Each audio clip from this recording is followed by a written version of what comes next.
I'm revealing 3 investing tips that will put your investments on track and will rocket your returns. These 3 tips don't involve stock picking or trying to time the market. They're outside the ordinary and are going to help you beat your goals. In fact, I've used these ideas in a course I sell for over $350, but I'm giving them to you free in this video. We're talking the best investing advice today on Let's Talk Money. Beat debt, make money, make your money work, creating the financial future you deserve. Let's Talk Money. Joseph Hogue with the Let's Talk Money channel here on YouTube. I want to send a special shout out to everyone in the community. Thank you for taking a part of your time to be here. If you're not part of that community yet, just click that little red subscribe button. It's free and you'll never miss an episode. I'm excited about today's video because I'm pulling out the 3 best investing ideas from my goals-based investing course to share with you right now. These are 3 core concepts that are going to change how you think about investing and help you beat your goals. I'm going to show you how your investments change as you age, exactly how to stay on track to meet your goals. I'll also be revealing an investment strategy that saves you thousands in fees and a special retirement investing system that gives you both income and growth. I'm going to detail all of these in this video, all 3 of those investing tips. Then, in a special free webinar I'm offering to subscribers of the channel, I'm going to show you a goals-based investing strategy that incorporates all 3, plus creates a personalized portfolio for your needs. Now, that webinar is completely free, and I'll leave a link in the video description below to sign up. In it, I'm going to be guiding you through every step of my goals-based investing course, a 12-lesson course on customizing your investing strategy to meet your personal needs. Again, that webinar is completely free, and it's going to give you everything you need to get started. I don't believe in holding anything back to sell people in my course. It's just there for those that want a more hands-on and detailed approach, and I've added a coupon code in the video description below, so be sure to check that out as well. But let's get to those 3 key investing ideas because I'm excited to get started and I know they're going to help you be a better investor. Now, first here is the idea that your investments should change as you age. This is hugely important, but something most investors don't really understand. They're so focused on that returns-based investing strategy, chasing stocks and reaching for as high a return as possible, that they don't realize their investments are completely wrong for their needs. Let's look at this on a timeline to show the point. Now, in your 20s and your 30s, you've got decades of saving ahead of you before retirement and even before some of those larger financial goals like college costs. Your focus here is exclusively on growth, and that's going to guide your investment decisions. As you get older, say into your late 30s, you still need that growth because you need your money to work for you to reach your goals, but you also start needing that diversification that's going to save your butt when things go south. Later in your 40s, you still need that growth, but your focus has started to shift to safety to protect that money that you're going to need soon. Over the next few decades, your focus shifts entirely to safety and income as you start using that money. Now, what happens here is that investors forget about those shifting needs. You don't just wake up one morning and say, well, that's it, I feel older, better adjust my investments. No, you keep on picking stocks and you keep on reaching for those returns. You know you should have some money in other assets like bonds and real estate. You're not quite sure how much in each, but it doesn't matter because you want to take advantage of just one more year of stock returns. One day you wake up, you're in your late 50s, maybe you have a decent stock portfolio and everything is roses. Except then the market falls apart. You've got everything you have in stocks, you start losing sleep as you see your nest egg crack, you finally panic and sell out of your investments to save what's left. You're not sure what you're going to do for retirement at this point. This isn't just some narrative to scare you. This is what happened to millions of Americans in 2000 and in 2008. They didn't understand how their investments should change as they aged, and they paid the price. So let's look at each decade of your life, some ideas on how to invest and how much to have in stocks, bonds, and real estate. Now, we'll cover investing in your 20s through your 50s and then a special retirement strategy for your 60s and beyond later in the video. So in your 20s, you're going to have most of your portfolio in stocks for that solid investment growth. Understand that these percentages are just a rough idea and it's going to depend on your specific goals and your needs. Here we have 60% of our money in stocks with 15% in bonds and 10% in real estate. Now, you can get both of these bonds and real estate exposure through exchange traded funds or ETFs. The other assets here are going to be high return investments like startup investing, peer-to-peer, or other alternative assets, but it's going to be up to you how much you put in these. If you want to just put this amount in real estate and stocks instead, that's still going to give you the growth you need. At this point in your life, you may or may not need some in cash besides an emergency fund, but I like keeping a little just in case stocks crash, just to give you that little flexibility to buy in at cheaper prices. In your 30s, your portfolio probably isn't going to look much different, but you'll start gradually shifting from stocks into other assets. Here you'll still have most of your money in stocks, but maybe a little more in real estate than in the prior decade. You don't have to do this every year. You can probably wait to shift your assets every 5 years. Just don't neglect it altogether. Making these gradual changes from your 20s to your 30s is so important because it sets that habit of adjusting your investments. Avoid doing it here, and what's to keep you from shifting your portfolio in your 40s or your 50s? Get used to keeping your portfolio aligned with your needs, and you won't have to worry about that stock market crash that wipes you out later in life. Here in your 40s, you might need to start investing for multiple goals. Money for shorter term goals like education costs is going to need to be invested more conservatively with more in bonds.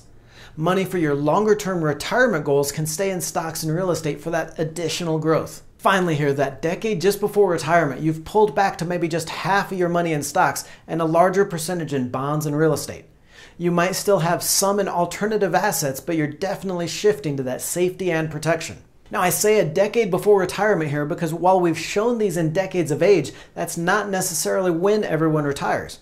If you want to retire in your 50s, then you'd start thinking about that safety and protection earlier, maybe in your 40s.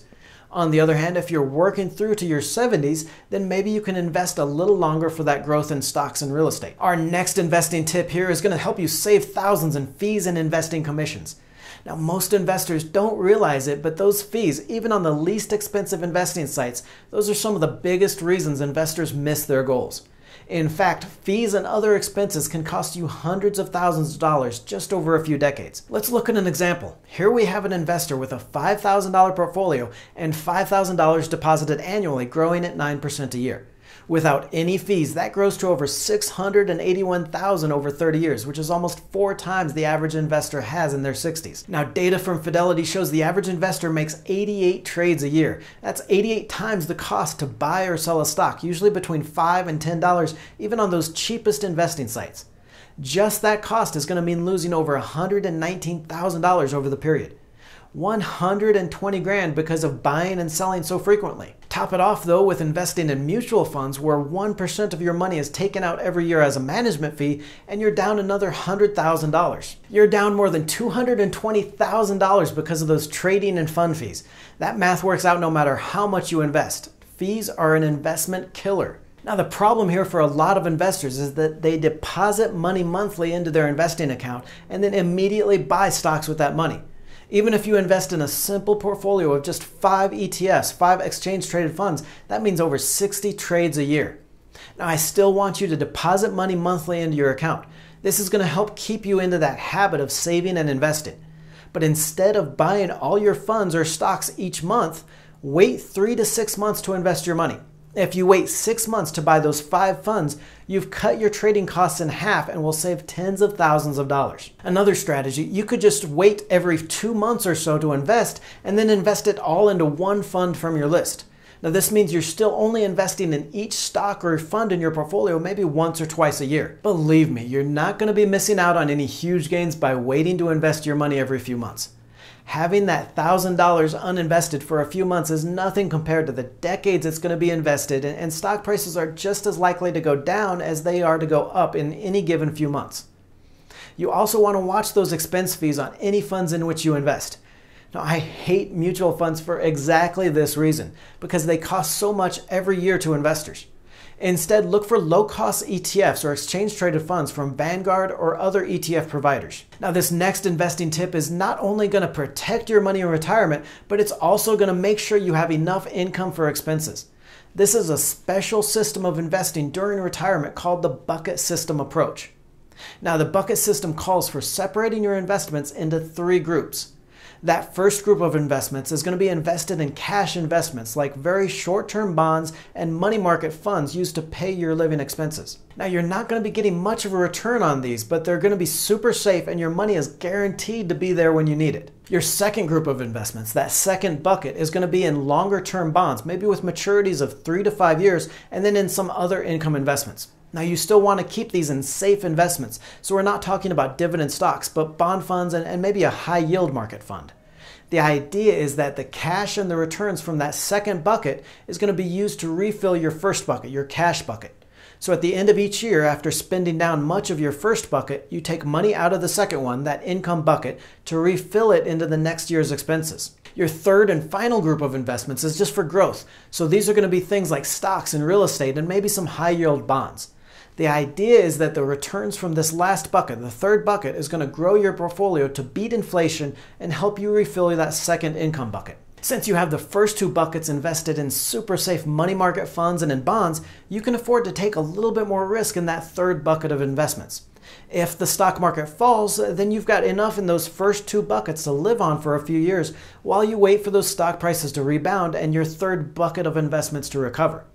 Now, of course, that doesn't mean that you invest in penny stocks or anything that risky in this third bucket, but maybe a portfolio of stocks and real estate funds that are going to give you the growth you need. When the market is doing well, you can take some out of this third bucket to refill your income bucket, that second group of investments. This just keeps going every year using money from that one bucket to refill the next one. The way you put this together is to start with 18 to 24 months of living expenses you invest in these cash buckets like money market funds and other short-term treasuries. You then invest 3 to 5 years worth of expenses in that second bucket, the income bucket of bonds. Then anything left in your portfolio is invested in the remaining bucket of stocks and real estate funds for growth. Each year or 6 months, you refill the living expenses account with money from the income account.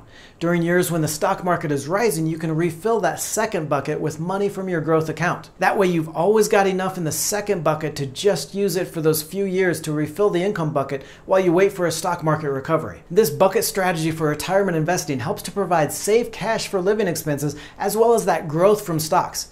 Now that's important because you still need the growth to keep your money working for you, but the confidence that you're going to have enough to pay for living expenses. Now these are 3 of the biggest investing ideas in that goals-based investing strategy I use, but there's still a lot left that's going to help you reach your financial goals. Don't forget to click through and sign up for that free webinar where I'll detail the entire goals-based investing strategy, how to get started, and how to manage your own investments. In about half an hour, I can show you how to be a successful investor and how to manage your portfolio on just a few hours a year. We're here Mondays, Wednesdays, and Fridays with the best videos on beating debt, making more money, and making your money work for you. If you've got a question about money, just subscribe to the channel, scroll down, and ask it in the comments below. We'll make sure you get an answer in a future video.